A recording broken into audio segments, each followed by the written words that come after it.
여러분 만난 빅공남 통계가치 공부해요 30번째 영상 시작하도록 하겠습니다. 오늘의 주제는 파생변수에 관한 내용입니다. 파생변수 내용 본격적으로 시작하기 앞서서 오늘은 빅데이터 분석 기사 사이트에서 목차에 대해서 알아보도록 하겠습니다.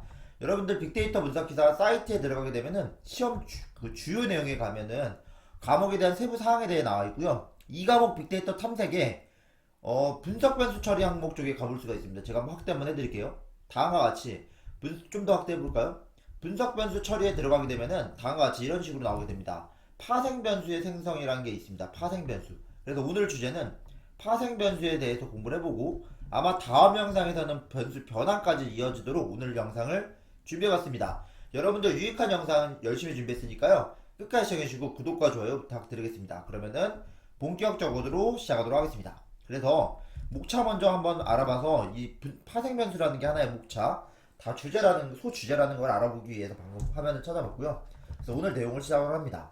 여러분 1과목 같이 공부하다 보면 제 영상에서 보면은 아마 데이터 웨어하우스, 데이터 마트에 대해서 한번 공부해 본 적이 있고요. 이건 암기코너에서 정리를 했었었죠. 그런데 데이터 마트라 하면 데이터 창구에서 각 주제별, 부서별로 정리되어 있는 데이터의 창고라고 말씀을 드렸었어요. 그런데 이 데이터 마트에는 이제 주제별, 부서별, 뭐 예를 들어서 뭐 보고서도 있고 데이터 분석도 있고 뭐 구매팀, 세일즈팀 여러 가지가 있는데 그 데이터가 정리된 창고라고 말씀을 드렸었죠. 그러면은 이 데이터가 요약이 돼 있거나 어떤 새로운 변수들, 분석에 필요한 새로운 변수들이 파생될 수가 있고, 그죠? 그 다음에 어떤 요약된 변수들도 있을 거예요. 그래서 오늘은 대략적으로 요약 변수가 어떤 의미인지, 그 다음에 우리가 단원의 주제, 특히 파생 변수에 대해서 알아보는 내용들은 이 데이터 마트, 어떤 보고서 형태 또는 데이터 분석에 필요한 정리된 데이터가 파생 변수들도 있고 요약 변수들도 있다는 얘기를 하기 위해서 이런 그림을 다시 이 사이트에서 가져와서 한번 해봤습니다. 그래서 요거 한번 정리를 해볼게요. 데이터 마트라는 건 지금 주제별, 부팀별 데이터가 정리된 공간이라고 말씀드렸고 어떤 보고서 형태의 데이터가 많이 있을 가능성이 높습니다. 그런데 그 변수는 요약 변수와 파생 변수들이 존재하는데 이 요약 변수가 이제 한번 볼게요. 요약 변수라는 거는 방금 말씀드린 대로 서머리어블 베리어블, 그래서 요약된 그 변수라고 합니다. 즉 수집된 데이터를 요약하거나 종합, 그러니까 예를 들어서 어떤 횟수를 측정하거나 빈도, 그 다음 뭐 집계라거나 뭐 이런 것들 어그리게이트 한다고 하는데 그렇게 요약해내고 집단에는 그런 보고서의 데이터들, 이걸 우리는 서머리블 변수라고 합니다. 근데 예를 들어서 1개월, 최근 1개월 군의 건수죠. 그 다음에 평균 가격, 그 다음 뭐 총금액, 뭐 이런 거 요약하는 정보들을 우리는 요약 변수라고 하고요. 그런데 파생 변수라 하면 어떤 주관적인 의미가 개입될 수 있는 변수라고 합니다. 예를 들어서 고객 등급, 이건 되게 주관적인 의미죠. 생성한, 그 다음 뭐 BMI 지수, 그죠? 비만도 측정할 때, 그 다음 수능 표준 점수, 이런 파생된 변수들은 어떤 가지고 있는 데이터를 분석에 용이하기 위해서 새롭게 가공된 변수라고 볼 수 있습니다. 그래서 요약 변수라 하면 어떻게 보면은 요약을 해놓은 거기 때문에 어떤 객관적인 정보라고 볼 수 있는데요. 뭐 건수라든지 뭐 평균 금액, 총 금액 이렇게 어떤 사측 연산을 통해서 어떤 그 집계를 해놓은 그런 변수가 요약 변수, 파생 변수는 데이터 마트에 저장이 될 때 주관적인 의미가 들어갈 수 있는 그런 변수들이다라는 얘기를 하고 있고요. 제가 이제 좀 그림을 통해서 여러분들하고 어떤 의미인지 알아보려고 해봤습니다. 그래서 예를 들어서 이런 어떤 데이터 마트가 있다고 생각해보십시오. 이렇게 공간이 있다고 해보십시오. 그런데 이제 이거를 보면은 고객 번호가 222인 사람이 있고요. 고객 번호가 333인 사람이 있는데 이거를 요약을 해놓는 겁니다. 어떻게 했냐면 이 사람은 A 상품을 샀고 B 상품을 2,000원, C 상품을 5,000원 주고 샀는데 이 한 고객 번호를 요약, 서머리 하게 되면은 222란 사람은, 저 오타가 있네. 여기는 3333입니다. 222란 사람은 8,000원어치 총 금액을 구매했고, 그 고객 번호 3333이라는 사람은 이 금액을 총 금액을 구매를 했죠. 그 다음에 평균, 하나당 평균 금액에 대해서, 그 다음에 A란 사람은 지금 3건을 구매했거든요.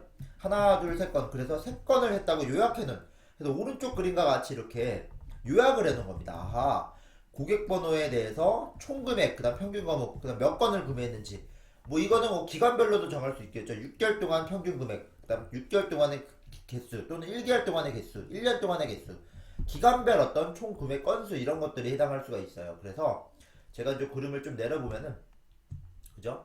요렇게 보면은, 아하, 요약 변수라 하면 다음과 같이 어떤 데이터들이 있을 때 이거를 요약하기 위해서 압축해 놓은 데이터처럼 볼 수 있다. 그래서 최근 1개월 구매 건수, 최근 1개월 평균 구매 가격, 최근 총 구매, 이런 식으로 만들어낼 수 있는 데이터들, 이 데이터들이 우리는 뭐냐면은 요약 변수라고 합니다. 아시겠죠?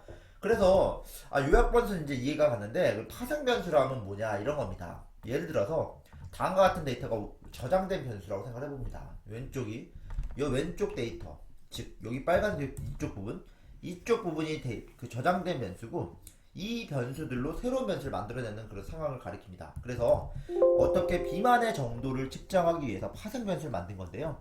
여기서 뭐 체질량 지수 BMI라는 게 대표적인데, 몸무게를 키의 제곱으로 나눠준 것, 그 수치들을 만들어냅니다. 그러면은 이런 수치들이 어떤 의미를 갖게 되겠죠. 그런데 어떤 사람은 이렇게 생각할 수 있어요. 키의 제곱을 몸무게를 나눌 수도 있지만 이 숫자를 만약에 2로 나눌 수도 있고 3으로 나눌 수도 있고, 그래도 어떤 BMI 지수가 있겠죠.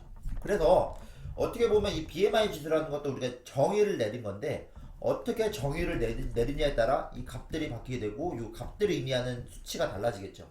그런데 어쨌든 BMI는 일반적으로 뭐냐면은 키의 제곱을 몸무게를 나눠준 거거든요. 그래서 가지고 있는 데이터로 새로운 지수를 만들었다. 이런 지수를 만들 때 우리는 특히나 파생 변수를 사용했다 하고요. 더 나아가서 BMI 지수를 측정을 하게 되면 이걸 뭘 만들어요? 어떤 구간에 따라서 뭐 몇 이상이면은 과체중, 그죠? 몇 이상이면 어떻게 돼요? 고도비만. 그다음 뭐 이런 거. 그러니까 파생 변수라 함은 새로운 변수를 만들어 가는데, 어떻게 만드냐에 따라서 이게 비만이 될 수도 있고 정상이 될 수도 있고 어떤 경계가 생기겠죠. 그래서 어떻게 보면 이거는 주관적인 의미가 들어갈 수 있는 변수라고 합니다. 그래서 그게 파생 변수의 의미라고 보면 되고요. 아시겠죠? 그래서 여기서 이제 예를 들어서 이런 경우도 마찬가지예요. 어떤 구간이 있는데, 이건 어떻게 보면은 뭐 성취도 같은 거 측정을 할 때, 그죠?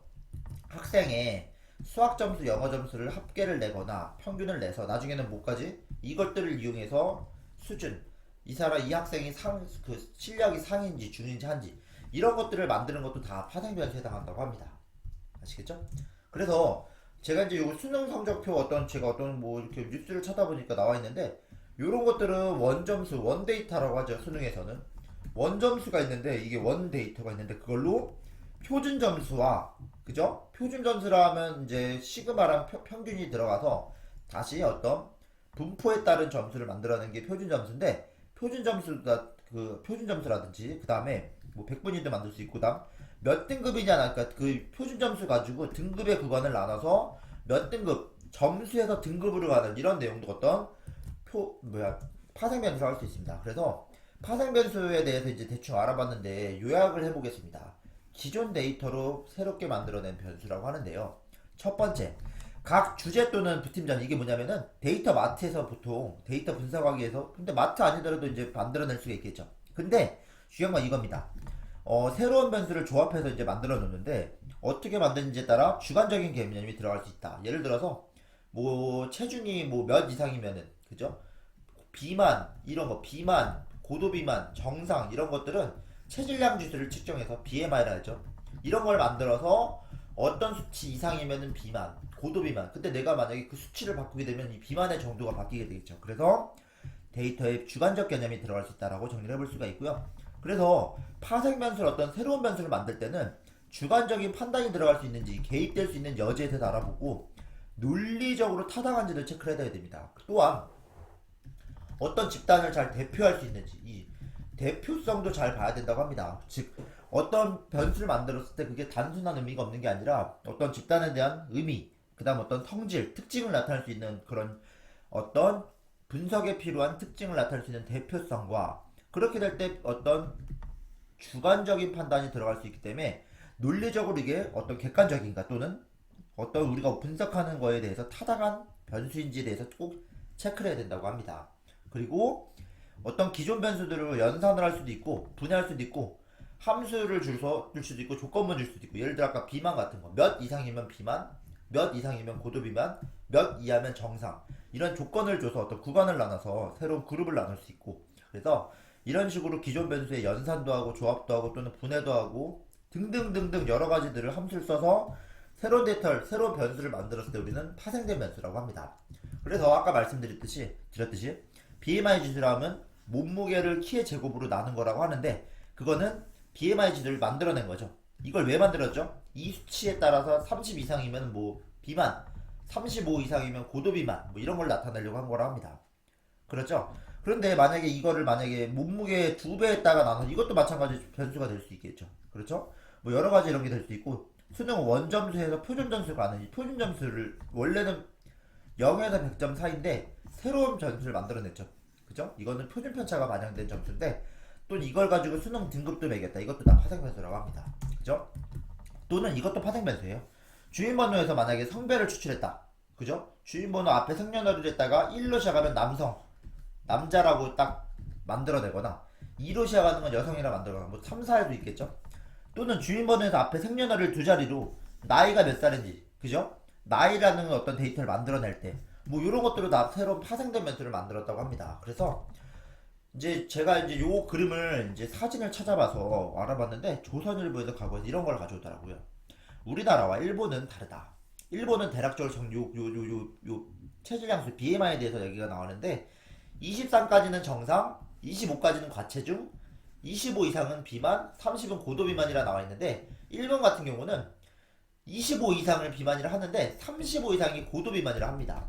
아, 여기 30이었던 것 같은데, 그죠? 어쨌든 여기 보면은 제가 이런 얘기를 왜 했냐면은, 비만을 그 측정하기 위한 파생 변수를 만들 때 비만도를 한국 기준으로 하게 될 때와 일본 기준으로 할 때와 이게 여기가 다른 변수가 나오게 됐죠. 어떻게 보면은 주관적인 의미에 들어갈 수 있는 변수라는 의미가, 이런 변수들로 새로운 지수를 만들 때 BMI 체질량 지수를 만든 다음에, 예를 들어서 뭐 한국 같은 경우는 30 이상의 비만이다. 그런데 일본 같은 경우는 35 이상의 비만이다. 그러면은 사람이 일본 거를 적용할 때랑 한국 거를 적용할 때랑 비만이 될 수도 있고 뭐 정상이 될 수도 있고 왔다 갔다 하겠죠. 그러니까 어떤 우리가 데이터 분석을 함에 있어서 파생된 변수를 만들 땐 주의를 해야 된다. 어떤 그 제가 하는 구간에 따라 어떻게 보면 편향, 어떤 편향이 생길 수도 있는 거죠.